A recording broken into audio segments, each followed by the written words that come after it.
Comenzamos este espacio de Selva Pérez Estable de quién es la escuela, pero hoy profundizando todavía un poquito más en esos temas. Selva, muy buenos días, qué lindo reencontrarnos. Muy buenos días, ya veo que estás preciosamente acompañado, muy buenos días a los dos. Martina está por acá, efectivamente. Martina, qué maravilla, qué maravilla. Se renuevan los aires. Totalmente, totalmente. Y se baja el promedio de edad. Bueno, brutalmente te diría. Brutalmente, bueno, aquí estamos, un saludo muy apretado a toda la audiencia hermosa que nos escucha.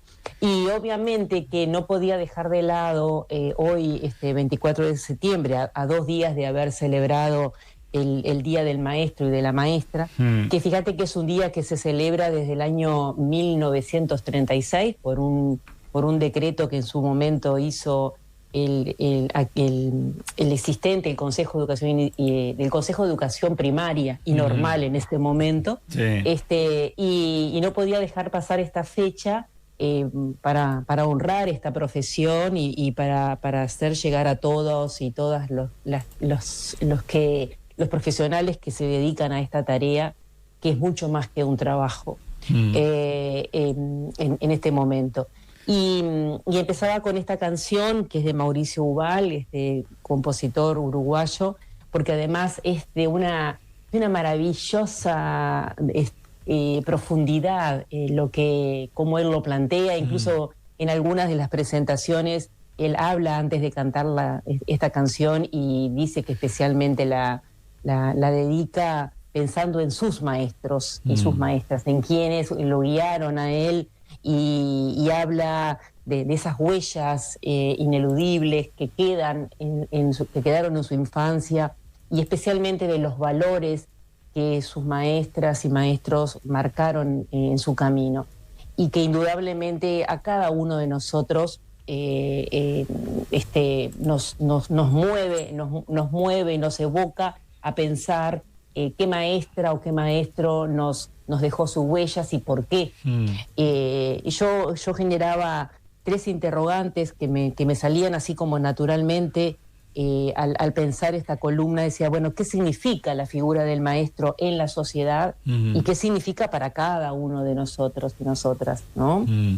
Yo pensaba cuando leía esas interrogantes, muy filosófico, además el planteo a través de preguntas, cómo cuando queremos destacar a alguien en su profesión le decimos maestro, ¿no? Exacto. Tal en la cual. música, por ejemplo. En la música, arte, por ¿no? ejemplo, bueno, dirige el maestro fulano de tal, o nos acompaña el maestro, es decir, indudablemente que habla de un recorrido especial, de un recorrido profundo, de un recorrido específico, y especialmente de un recorrido que deja huellas porque enseña, porque acá aparece esa función que es la de enseñar, que en general se discute mucho desde qué lugar nos paramos en la educación, si desde el lugar del que aprende o desde el lugar del que enseña.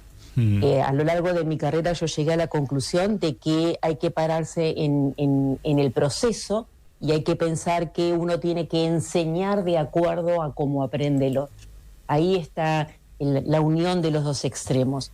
Y cuando preguntaba qué significa la figura del maestro en la sociedad, yo estoy convencida que el maestro significa tantísimas cosas para cada uno, pero a nivel social el maestro es la trinchera en el barrio, es el que recibe, el que de alguna manera resuena con lo que pasa en el barrio y en la sociedad, porque él sigue siendo la escuela, y a pesar de todo lo que le ha sucedido a la escuela a lo largo de los años, sigue siendo la presencia del Estado en territorio. Y porque sigue siendo la presencia del Estado en territorio, al magisterio le han pasado cosas no muy buenas, como por ejemplo la de recibir golpes desde la sociedad, golpes literales, ¿sí? Además de recibir otros golpes que ahora hablaremos, golpes literales, y que y que no se trata de una cuestión, esos golpes no se tratan de una cuestión personal, sino que se tratan de una cuestión que va mucho más allá de eso. Y a mí me interesa mucho instalar esta reflexión, porque no es una cuestión personal de esas madres, especialmente son las madres, son mujeres, especialmente son mujeres las que agreden a otras mujeres dentro de la escuela, y que yo hago un análisis, obviamente, que puede estar cargado de múltiples errores, pero a esta altura de mi vida hago un análisis de que son mujeres que están desesperadas porque en su vida seguramente están cargadas de dolor y de impotencia, y que no saben pedir ayuda con otra estrategia que no sea la de ir a la violencia física. No saben pedir ayuda, no pueden pedir ayuda. Es como que el Estado, desde las políticas públicas, no se ha encargado de generar estrategias en cada una de las personas para pedir ayuda ante situaciones violentas. Porque se es violento, porque se vive violencia, porque como es adentro es afuera. Sí. Y más allá de que la estrategia que opta para hacerse ver, para pedir ayuda, para gritar y desde su inconsciente pedir ayuda, más allá de que esa estrategia es totalmente equivocada, lo está haciendo. Y entonces yo digo, y no lo hace en un hospital, que también es el Estado, o no lo hace en una policlínica, que también es el Estado en territorio, no lo hace en una jefatura de policía, que también es el territorio, lo hace en la escuela.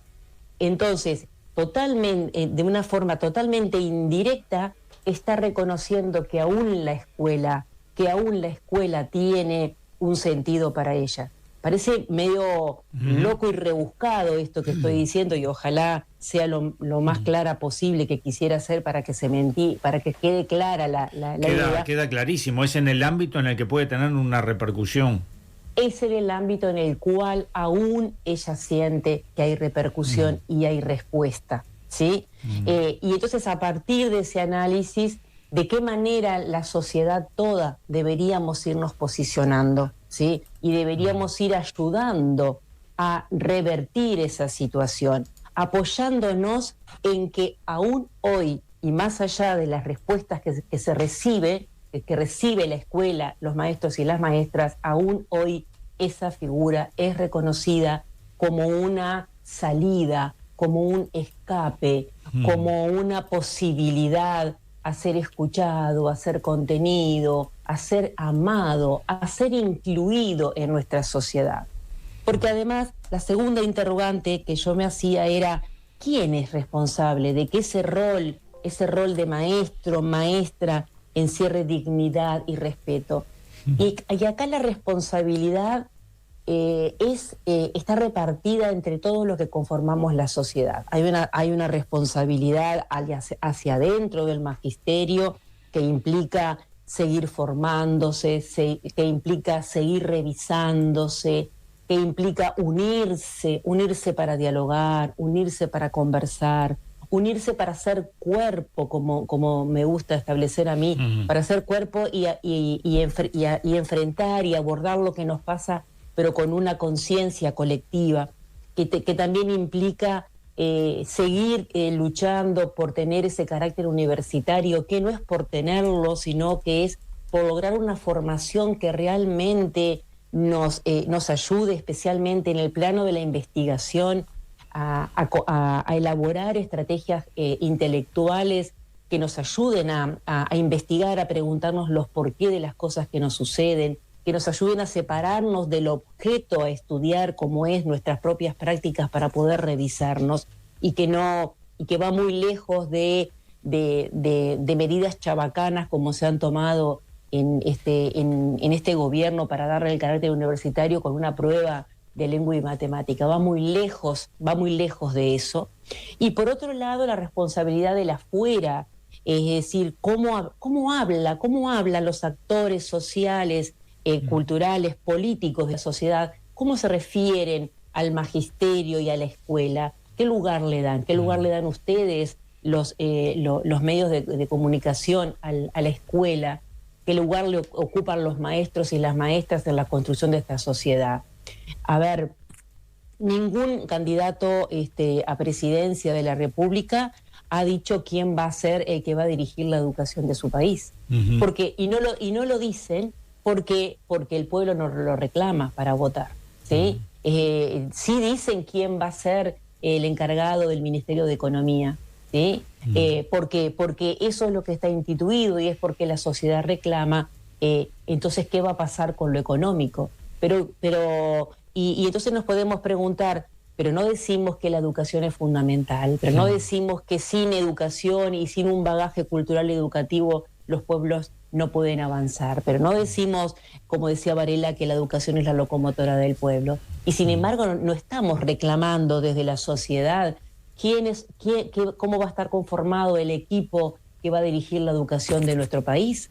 No, estamos reclamando a quién va a dirigir la economía.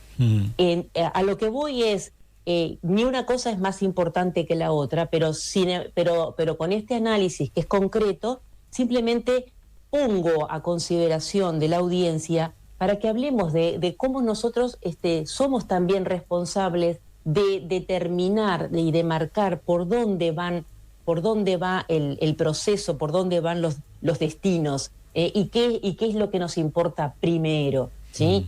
Fíjate que yo volví a leer el libro ¿Para qué futuro educamos? De Reina Reyes, gran maestra, sí, gran maestra, que ella ya alertaba desde el año 87, alertaba cómo teníamos que ir iluminando, parafraseando la canción de Mauricio Ubal, cómo debíamos, ¿no?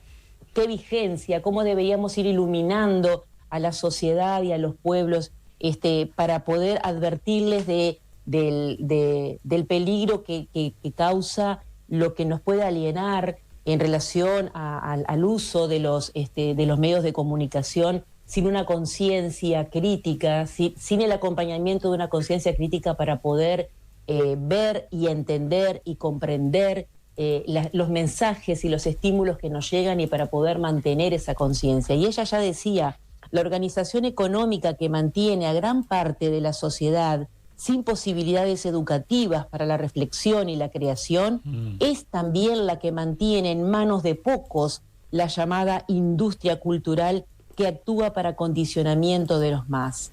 Resignarse al poderío de lo económico es actuar en su favor, en lugar de tener por meta la liberación del hombre. Solo lo ayudaremos a alcanzar estatura humana si cultivamos en niños y jóvenes flexibilidad intelectual, juicio crítico y una estabilidad emocional que al mismo tiempo que afirmen su personalidad, hagan posible la unión con otros para una empresa común por aspiraciones compartidas. Totalmente vigente y yo creo que cada vez más vigente. Y la última pregunta que me hacía era cómo se relaciona la valoración del maestro con el lugar que ocupa la educación en el progreso de los pueblos. Entonces, esta reflexión, más allá de honrar a quienes recorren nuestras más de 2.300 escuelas en los más recónditos lugarcitos de nuestro país, y que es tomar conciencia de lo que significa esa túnica blanca que hasta hoy se ha mantenido como uniforme, lo que significa esa túnica blanca andando por los caminos, las rutas, los recorridos de nuestro país, y empezar a revertir este decaimiento que ha habido en relación a la figura del maestro, y empezar a revertirla a cargo de cada docente. Hay que empezar a revertirlo también para que, más allá de nuestro trabajo y de nuestro salario, que también implica una lucha constante por ser valorado, reconocido, para tener más tiempo para pensar, para tener más tiempo para estudiar, para que no andemos corriendo de un lugar a otro para generar un sueldo que más o menos digno. Aparte de eso, también desde lo ético-político, pensarse en lo referente que somos. Eso como un trabajo hacia adentro y un trabajo hacia la afuera, en el que todos los integrantes de la sociedad debemos empezar a reposicionar esa figura, ese rol, porque nos va a ayudar esa fuerza biunívoca del adentro hacia afuera, del afuera hacia adentro, nos va a ayudar a reposicionar a la figura del maestro, pero por sobre todas las cosas a reposicionar el lugar que ocupa la educación en el progreso de los pueblos. Un lugar que tiene que ser, como decía Paulo Freire, de liberación, de emancipación, especialmente de las conciencias, para darnos cuenta de lo que nos sucede y para poder soñar con otras formas de vivir y para poder crear otro mundo que sea más amigable, que contenga a todos. Por eso también, si nos da el tiempo, y yo que cerraría por acá, te pediría, Álvaro, de volver a poner la canción y dedicarle esta canción tan hermosa, tan uruguaya, a todos nuestros maestros y nuestras maestras, para abrazarlos a la distancia, para hacerle un mimo cargado de fuerza, de esperanza revolucionaria. Muy bien, así será. Entonces vamos a escuchar ese tramo con el que iniciábamos y luego con más tiempo, en otro momento, prometo que escucharemos el tema completo. Gracias, Selva, nos reencontramos muy prontito. Así será, hasta el otro martes. Un abrazo enorme para todos y todas. Una luz distinta alumbra